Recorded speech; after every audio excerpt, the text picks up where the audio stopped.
السلام عليكم ورحمة الله تعالى وبركاته. مرحبا بكم معايا في قناتي فيديو جديد مع وصفة جديدة. الوصفة تاع اليوم كما كتلاحظوا في الفيديو غادا تكون ان شاء الله حلوة من المعسلات السهلة والبسيطة اللي ما كتاخدش لينا الوقت وحتى المقادير. بقوا معايا باش نعطيكم المقادير.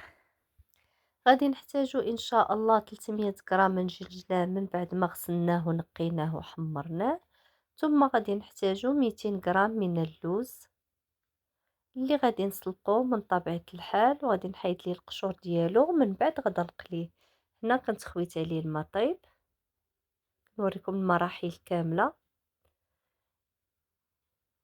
هنا كنرجع الجلجلان نطحنو بما تسلق ليا اللوز وغادي نخليه مرمل. ما غاديش نطحنو حتى يولي عجينة، لا غادا نخليه يبقى ليا مرمل كما كتشاهدوا هنا في الفيديو. هنا من بعد ما طحنت الجنان غادا نرجع اللوز كنت سلقته وخليته ينشف. من بعد غادا نقليه في الزيت. هاد المراحل كنبينها على حساب المبتدئات اللي ما عمرهم صايبوا هاد المعسلات، كنحاول انني نوريهم مراحل كامله. من بعد هنا مقليته حطيته هنا ينشف على ورق المطبخ. من بعد غادي نطحنه، كذلك غادي نخليه مهروش يعني متا هو ما غاديش نخليه عجينه، نخليه حتى هو مرمل. من بعد هنا غادي ناخذ واحد الاناء غادي نوضع فيه اللوز اللي طحناه. من بعد غادا نضيف عليه جلجلاء. من بعد غادا نضيف عليه النافع وحبة حلاوة واحد تقريبا معلقة كبيرة. ثم غادا نضيف عليه معلقة كبيرة من القرفة. ثم غادي نخلطوا هاد العناصر كاملة حتى تجانس لينا الحشوة ديالتنا. وعاد غادي ندوزو تحضير الورقة. قبل ما نحطوا الورقة ديالتنا غندوبو الزبدة، غندير بوغ يعني الزبدة غادي نطيبوها حتى يتغير اللون ديالها ونضيفوا ليها زيت نباتية تقريبا واحد نصف كأس كما كتشاهدوا في الفيديو. من بعد غادي ناخدو الورق الفيلو نحاولوا نستعملوه بسرعة لأنه إلا ضربوا البرد كيولي كيتكسر. وبعض المرات كنشريو شي فيلو كنلقاو ديجا الباكية مهرسة، يعني خاصنا نتعاملوا معها بشوية. كما تشوفوا هنا راه لقيت الورقة هنا مهرسة، ولكن نحاول نتعامل معها بشوية. يعني من الأحسن واحد ياخد الورقة تاع البسطيلة من الأحسن. هنا ملي غادي ناخد واحد الوحيدة غادي نطويها على 3. تقدروا ديروا الشكل اللي يعجبكم والحجم اللي بغيتو، ماشي بالضروري الشكل اللي درت انا هنا ضروري غادي ندهنوا الورقه وغادي نرشوا الحشوه ديالتنا تقريبا واحد 2 معالق كبار ديال اللوز والجلجلان.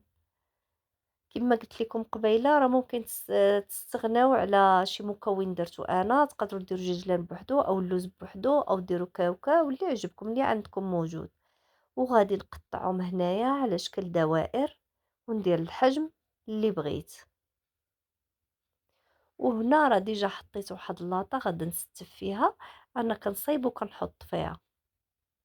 غادا نبقى بهذا الشكل كنصايب. هنا كنوريكم الشكل ديالو ملي كيتقطع ونرجع لكم. هنا كنكرر نفس العمليه، تقدروا تاخذوا 5 الورقات ولا 6 وتقطعوهم على 3 قطع وتاخذوا او 3 اشرطه وناخذوا واحد الشريط وندهنوه وغادي نرشوه بالحشوه ديالتنا وغادي نلفوه على شكل سيجار وما نخليوش الهواء لداخل ديالو باش تجي التقطيعه تجينا زوينه كما كتشوفوا. وغادا نبدا نقطع ونحيد دوك الجوانب الا كانوا خاوي نقطعهم كما كتشوفوا في الفيديو. هنا كنوريكم اللاطه فاش كنستف كندير وحده على اختها وغادي ندهنهم بالزيت والزبده ضروري باش تجينا الحلوه مقرمشه. وغادي ندخلهم الفران على درجه 180 وغادي نشعل عليها من الفوق من الاسفل تقريبا مده 10 دقائق. ومن الاحسن تبقى وحده الفران باش ما تحرقش لينا، باش غير مجرد ما طيب نخرجوها. فهاد الاوين هنا راه كانت خرجات وكنت ديجا انايا راني مسخنه العسل وخاصنا نسقيوها وهي سخونه والعسل يكون سخون باش تسقى لينا مزيان. هنا غادي نسقيها مزيان كامله من بعد إن شاء الله غادي نحطها في طبق التقديم. هنا من بعد ما سقيتها غادا نخليها حتى تبرد وغادي نحطها في طبق التقديم ونزوقها باش ما بغينا او نخليوها هكاك.